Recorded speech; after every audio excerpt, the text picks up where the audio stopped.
Как работает сигнализация Garmin. Ставим на велокомпьютере сигнализацию и уходим.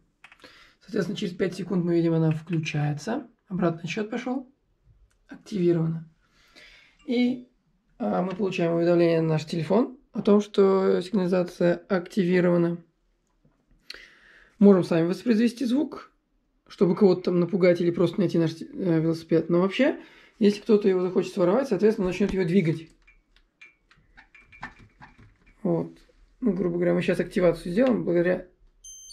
Вот мы подвинули велокомпьютер, таким образом показав, что мы подвинули велосипед. И все, он начинает пищать.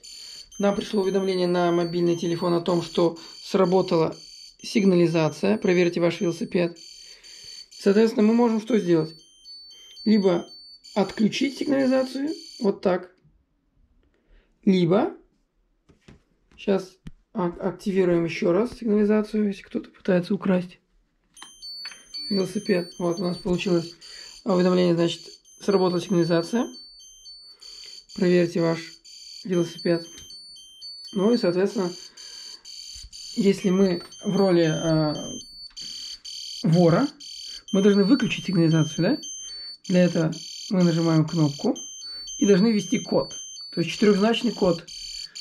Если вы не знаете сигнализацию, вы не отключите. У вас единственный вариант ее отключить только лишь с мобильного телефона, с которым он подключен. И это называется кнопка отключения сигнализации. Все, единственный вариант. Таким образом мы деактивировали с помощью мобильного телефона. Но опять же можем ее включить,